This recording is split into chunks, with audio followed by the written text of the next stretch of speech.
Hi,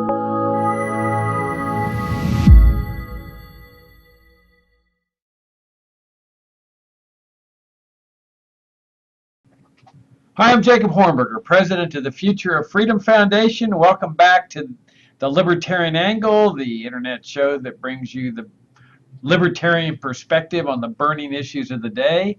I'm joined, as always, by my co-host, Richard Ebeling, the BB&T Distinguished Professor of Ethics and Enterprise at the Citadel.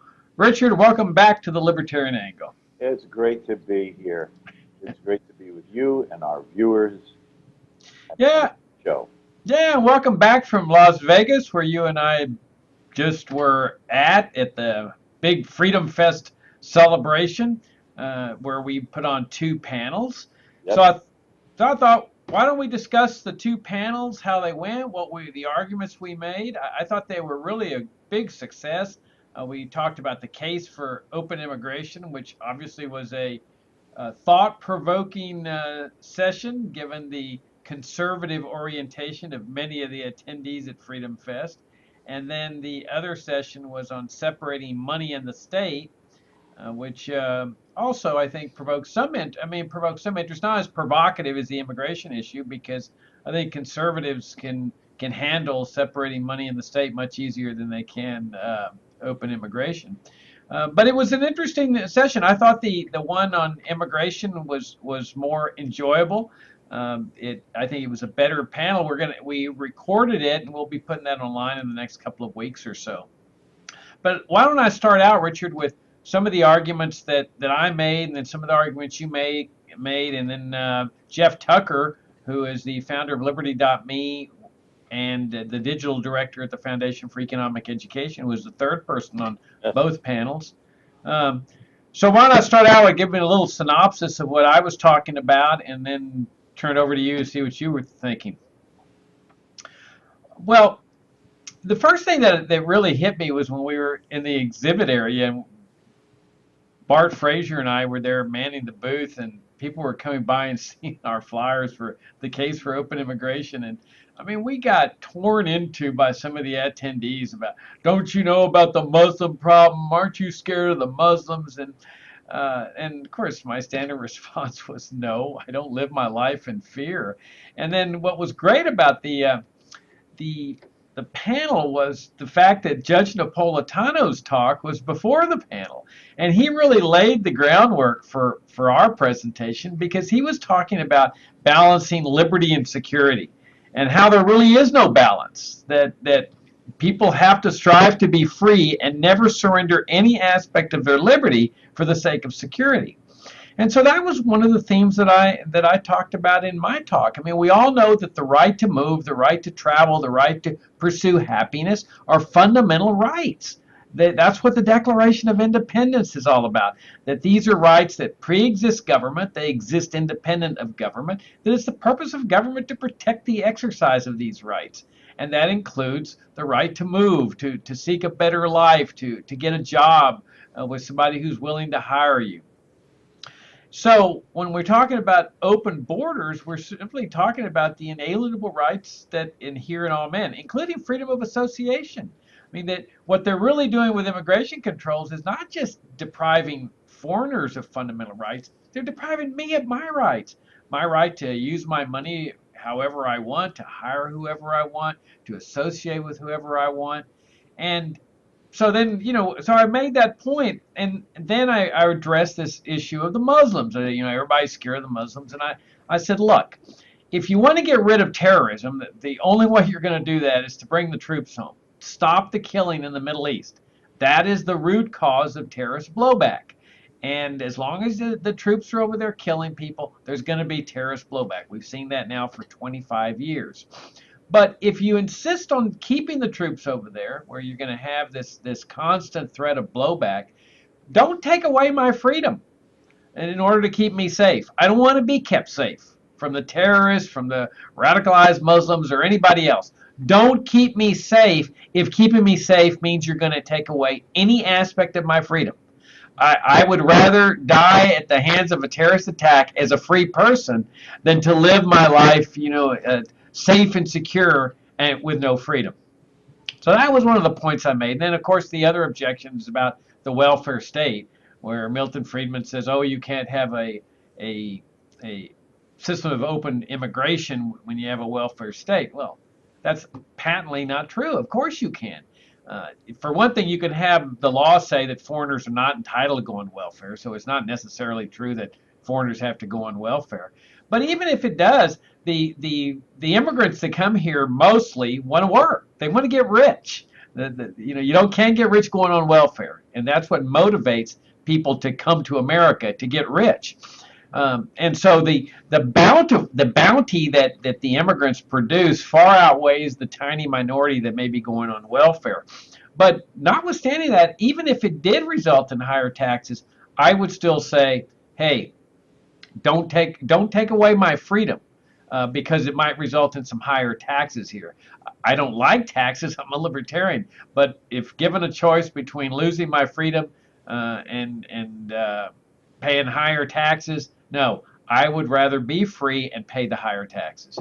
So that was really the thrust of my talks. Why don't I turn it over to you, Richard, and give the synopsis that you gave? Well, in general, complementing that, I try to explain to the audience the importance of the freedom to move, but in the historical context of the American experiment. I pointed out to the audience that, in fact, the issue of migration is among the enumerated injustices and complaints that the Founding Fathers list in the Declaration of Independence. There are many complaints that the colonists had against King George and the Parliament, but among them was the attempt to restrict the free flow of people to the colonies, that is, to add to the population, to increase the hands who could productively add to the wealth of the 13 colonies. So the issue of migration has been an essential element of the American defense of freedom since its virtual beginning. But I also pointed out that it's not a cliche, we are a nation of immigrants. Between 1840 to the First World War in 1914, it's estimated that about 6 million people left Europe to find homes in other parts of the world, escaping from political oppression, religious persecution, lack of economic opportunity because of the regulatory systems of their own governments in the old country. And of the 60 million people who left Europe, demographers and economic historians estimate that approximately about 35 million of them came to the United States. They are our ancestors, whether it be Irish, German, Poles, Norwegian, French, English and Irish, European, Romanians and Bulgarians, Russian Jews, and so on. They are our ancestors. We are the result of those waves and flows of migration. I also pointed out to the audience that in each of these waves, there were those who expressed negative concerns about the next wave of immigrants. When the Irish came in the 1840s and 1850s because of economic difficulties in Ireland, what was the expressed concern? Well, they are Catholics. How could they ever be real Americans? Why, their first allegiance is to Rome and the Pope. How can a Pope worshiper be a real American? Then in the 1860s and 1870s, there was a significant wave of German migrants. Why? Well, not every one of them, but a significant one, a number of them, were people who were escaping from the wars that were being initiated by the Prussian Chancellor Otto von Bismarck to unify the Germanic states under German Prussian leadership, which became the German Empire. They didn't want to be conscripted into the German army or to face the consequences of resisting such conscription, which would have been imprisonment. In other words, there were some German immigrants at that time who were, oh no, draft dodgers. But the general presumption then at that time was that, they clustered together in small communities and they won't learn English. They keep speaking German. They'll never integrate themselves into the society. And they keep eating this German food and all this beer in those big beer steins. And on Sundays, they want to go to the public park and they want to listen to this stupid sort of militaristic om-pa-pa music all the time. How were they Americans? And then the Eastern Europeans came. in the late 19th and the beginning of the 20th century, including Russian Jews who were escaping religious persecution, political oppression under the Tsar, the Cossacks coming to their villages in places like Ukraine or Russia and proceeding to destroy the villages or kill people, with basically government condoning these acts because they were the Christ killers. And the fact is that there was a sentiment in America. Now the Jews are coming. Like, they're not Christians. How can they ever be real Americans? And they did kill Jesus. They did kill Jesus. Now, we look back on this today with sarcastic humor, contempt. How could people think so stupidly about the Irish, the Germans, the Poles, Russians, including Russian Jews, and so on? Because, in fact, those waves of immigrants are our ancestors. We're their descendants. They all joined the melting pot and made what we call America. In fact, when the 1900 national population census was taken, one of the discovered elements was that 1 out of every 3 people in America, as counted in 1900, was either an immigrant or the children of an immigrant. That is the first or the second generation. That is a huge percentage of the population. Now, of course, the absolute term, the amount of people in the U.S. was a lot less a little over 100 years ago. But still, as a percentage of whatever size of the pie that is, I mean, that is a huge percentage. They were integrated. We are them. Now, what we have today, particularly since the end of the Second World War and more recent decades, are different waves of immigrants. They're coming from Central or South America instead, some from Asia or even Africa or the Middle East. But the fact is, they're coming here, for the most part, for the same reason that inspired and drove the earlier waves: political oppression, religious persecution, the lack of economic opportunity because of regulatory control. And even if they themselves are concerned about whether they'll really make it themselves as successfully as their dreams would like them to, they're looking for a better life for their children.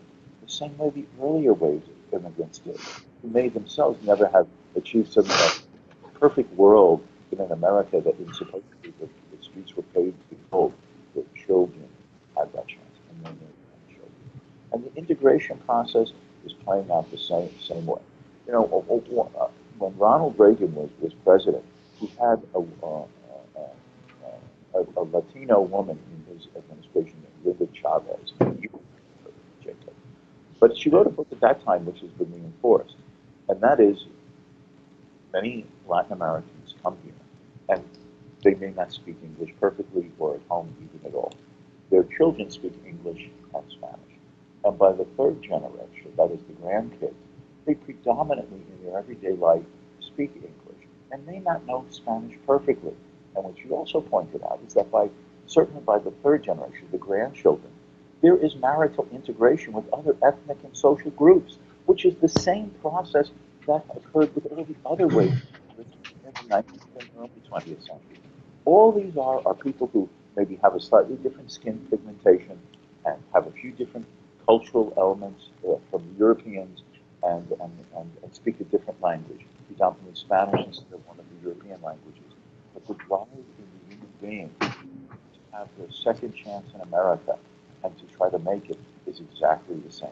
We should be glorifying this, but to come here for these opportunities and not be frightened by it, not to close the door, but to welcome new vibrancies of youthful blood to be the next generation of risk takers, entrepreneurs, hardworking, family-oriented people who have a drive here, precisely because they've chosen to come here to have that second chance, not being born here, and let's face it, often complacently taking too much for granted.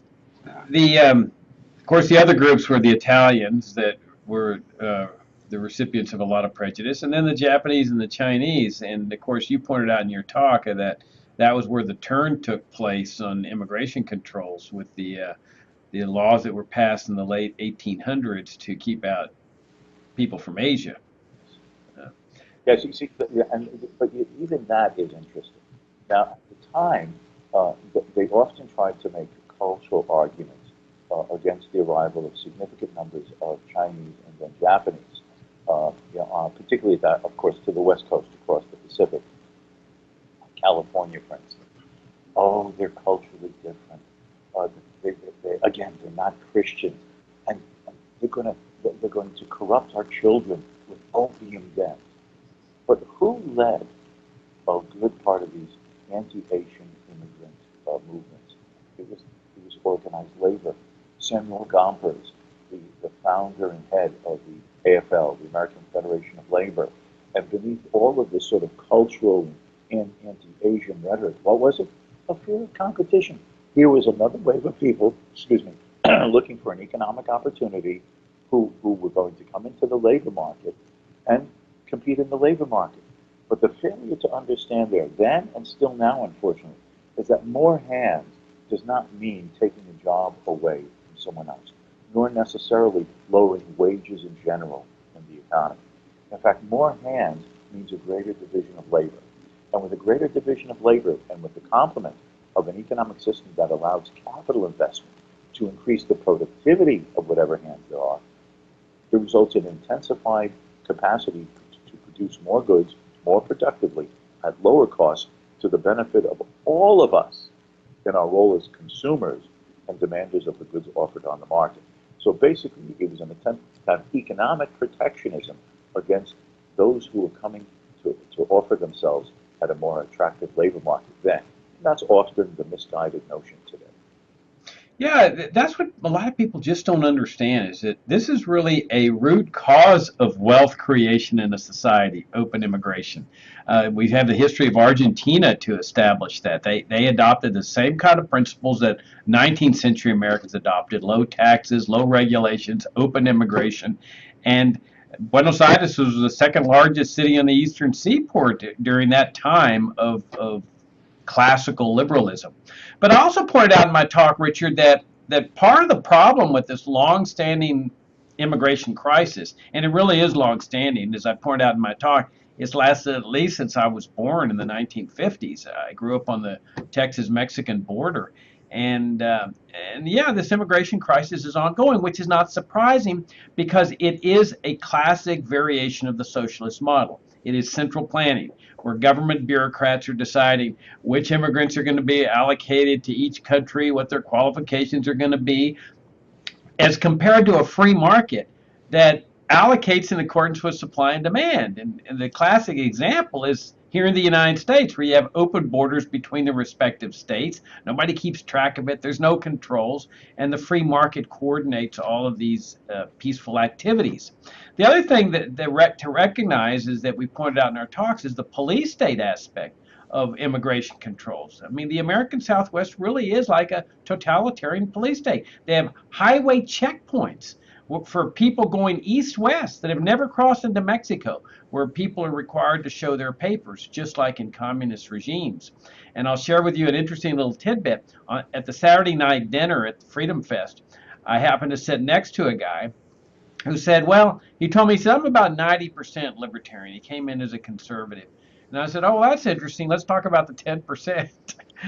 And so he says, well, foreign interventionism he still has problems with. He thinks that the government should intervene to help people abroad. So we talked about that a little bit. But then he says, the other issue is immigration.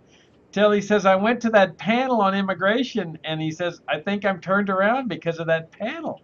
I mean, really, it goes to show you the power of ideas. And one of the things that struck him the biggest is when he realized, as a result of the discussion period, that the government would have to start bashing down people's doors to enforce immigration controls in order to figure out who's legal and who isn't legal. And as you pointed out in your talk, everybody's going to be required to have national ID cards, because how else can you ferret out the legals from the illegals? So I thought that was an interesting positive development. Yeah, the thing is that if you're going to control the movement of who's coming into the country or who's illegally, there is no way to do it other than requiring everyone to have papers demonstrating whether they are legally here and where they're allowed or choosing to live. I didn't mention it in the talk, but I remember that when we were at dinner later that day, I mentioned a monograph that the famous libertarian author Rose Wilder Lane had done called "Give Me Liberty," different from her book on the rediscovery of freedom, which she wrote in the 1930s. And she was traveling in Europe, and she wanted to make this stark contrast between a free America and an increasingly more authoritarian, and then of course eventually totalitarian Europe in the era between the two wars. And she said, I believe that she was in Budapest, Hungary, and that she was in a restaurant. I believe it was a restaurant or a nightclub, and suddenly police authorities show up, and they go from table to table and demand to see people's papers. The imagery of the Gestapo, right? Show us your papers. They better be in order. But these were Hungarians, and to see were the people there legitimately? Were they wanted for something? Did they not have a government permission to allow to be there without political approval? And she said that is a mark of a state-dominated society, where in a sense the government is deciding whether you are their property or you're an alien property that they will either arrest or throw out. Whereas in America, she was implicitly saying, is that we Americans are traveling all over from one end of the country to the other, right? From the Canadian border to the Mexican border, from the Atlantic to the Pacific, as you were saying, this vast free trade area. And you don't carry papers with you. You don't have to justify who you are or why you're there. That is the difference. And if now the government is going to set up this huge net of determining, are you here legally? Then it requires everyone to have some type of government-issued document, stamped, certified, renewed, reaffirmed periodically that you are a legitimate person who's approved by the U.S. government. And in a sense, it's saying, if I may add, that you are the property of the government. You belong to us, and therefore have a right to be under our jurisdiction here. You're some other government's property, Mexico, El Salvador, Argentina, and we have to just turn you over to the government that is claiming you as their property. That is certainly a denial of any essential liberty and autonomy and self-governing right. Yeah, in sum, our heritage as Americans is open immigration and economic liberty, freedom of association. And the pragmatic argument is that free markets work. I mean, they really do work. Freedom works. While socialism, central planning, police state activity, national ID cards, they certainly do not work. Well, we've seen that already. I mean, you've got 10 million illegal aliens despite all the enforcement mechanisms that they've had for at least 60 years. So let's move to the second panel, the separating money and the state. I argued in my talk that, hey, this is again another example of socialist central planning, the Federal Reserve planning the monetary decisions of hundreds of millions of people. So it's no wonder that there's chaos here as well, planned chaos, as Ludwig von Mises said.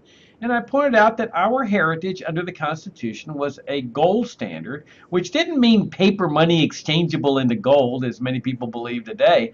It meant a gold coin standard. Gold coins were the official money. Silver coins were the official money. That's our heritage. That's what the framers bequeathed to us under the Constitution. But in a shocking event in April of 1933, President Franklin Roosevelt unilaterally decreed that we would no longer live under a gold coin standard. Americans were ordered to turn their gold over to the government, much like Fidel Castro several years later would nationalize property in his country. Roosevelt was nationalizing gold and then making it a felony offense to own what had been the official money of the American people. And of course, that unleashed the floodgates for out of control spending and debt on both the welfare state, which Roosevelt was introducing to America, and the warfare state, which came into existence after World War II, until where we are today.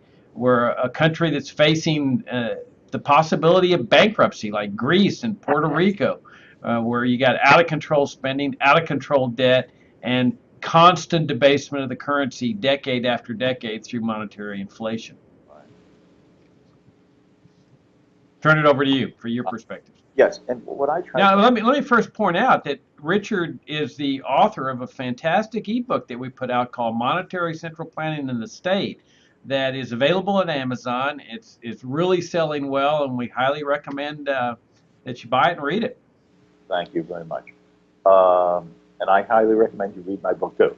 But anyway, what I tried to emphasize in my segment of this other panel on separating money from the state was the deleterious effects that monetary control by the state has on the economic system. In a nutshell, what I tried to briefly how government monopoly control of money and its ability to manipulate interest rates through the banking system is the source and the cause of the waves of the boom and bust, the ups and downs of the business cycle, inflations and recession. Specifically, what the Federal Reserve does, our central bank, having this monopoly power, is the ability to increase the amount of money that is in the banking system through a mechanism of basically open market operations. They buy government securities predominantly, and buy these government securities that the federal government has issued to cover their budget deficits, and they just create money. But this increases the amount of loanable funds that banks have in the banking system. And how do you attract customers? Well, anyone in business knows that if your product is not moving, or if you have more product to move, one way to do so is to lower the price, put things on sale to attract customers to buy more at a more attractive price. Well, having more money to lend, because the Federal Reserve has created the money out of thin air, interest rates tend to go down. That stimulates business investment borrowing, new projects, expanding existing plant and equipment, undertaking research and development, taking more time-consuming, longer-term investment projects, because the lower cost of borrowing seems to make it profitable. But the core of this is that all of this government-created money is creating an imbalance and a distortion and a false sense of what is the truth. Because interest rates are like any pricing. They're supposed to tell people what it is that consumers want and at what price producers could offer it to them on the market successfully in terms of hopefully covering their costs and making a profit as well. And they're meant to bring both sides of the market into balance, that the amount that consumers want to buy is matching and balancing the amount that consumers are willing to supply at that price. Interest rates have that too. You're balancing the amount of people's income that they set aside as savings, that is not spending on current uses of their income, and that savings and the real resources that savings represent are freed up to be borrowed by investors who will use them to make more and better capital equipment, tools, machinery, build more and better factories, introduce innovative ways of manufacturing goods so more goods can be made at lower costs so they can be available to consumers further down the road, not just in greater quantities and better qualities, but at lower prices because of the capital investment. But you want that to be in a balanced way so that you aren't overreaching and attempting to invest more than the economy has the resource availability to do, and creating a strain between supplies and demands and resource allocation. But that's what the Federal Reserve does. It increases the money supply, creating the illusion that there is more real savings in the economy than there is, distorting the essential price that is meant to balance savings and investment, and generating a gap between what businessmen attempt to do with hopeful resources and what savers are choosing to set aside as resources to really support that investment. It is those imbalances and distortions and mismatches that is inescapable from the way central banks, with their monopoly control of money, set about their business of trying to micromanage and macromanage the financial and monetary system. And they'll never get it right. You know, every time there's a recession, Jacob, what is one of the responses of the central bankers? Yes, we made a mistake, we misunderstood something, but we will get it right the next time. There is no getting it right the next time. Why? Because central banking and this monopoly control of money is just another form of central planning. It's monetary central planning. Now, we know from the experience of every form of social central planning, it does not work.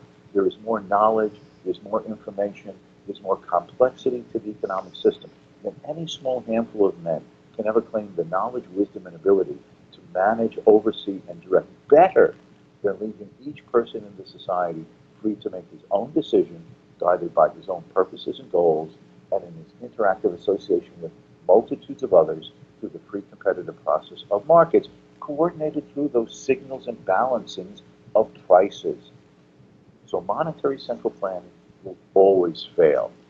That's why we have to get government out of the monetary and financial and banking business and allow markets to determine, A, what is money? We should have a policy of monetary freedom, not monetary government control. And a private competitive banking system that, guided by the profit motive and self-interest, would see that the supplies of savings are properly balanced and coordinated with the demands of investors to undertake the production that will, over time, improve the living conditions of all of us, taking the long-run view. Yeah, that's a fascinating point about the distortion that the inflationary process accomplishes. It really induces people in the private sector to act in ways that they would not ordinarily have acted.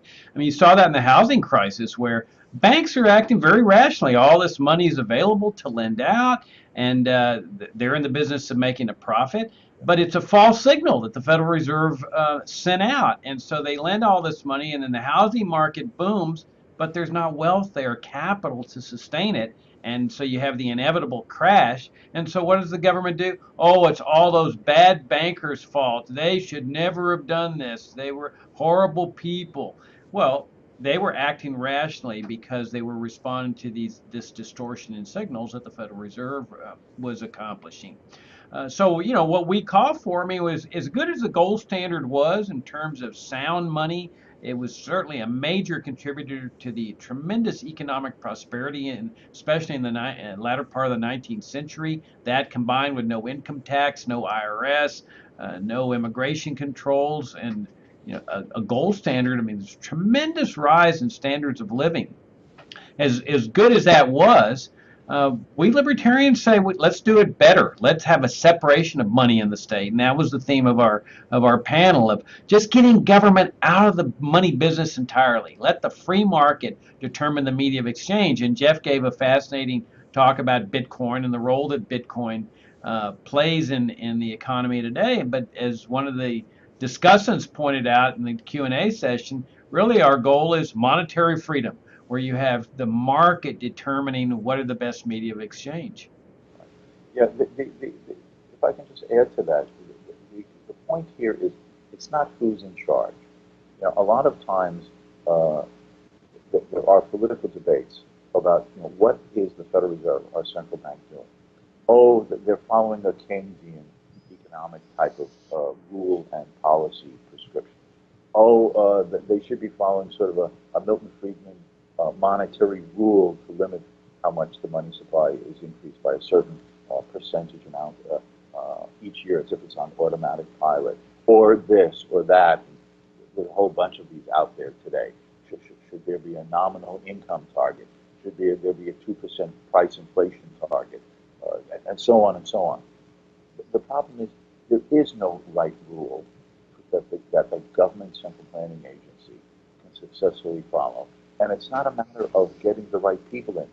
There are no right people who, as I said, could ever have the knowledge, wisdom, and ability of doing better than allowing the multitudes of the participants in the market, which means us, informing others what it is we would like produced, what we would like supplied, and what we think we could supply, and allowing the market to coordinate this through the pricing system and the competitive system of profit and loss. The same applies to money and banking. There is no right central planner, and there's no institutional way to make central planning work, and that applies to central banking as well. It's a matter of separating banking and money from the state and allowing the market to do the job that no institution or wise, guided monetary planner could ever do better. On that fine note, we'll wrap it up. We run out of time for this week's Libertarian Angle. Richard, as always, greatly enjoyed the conversation.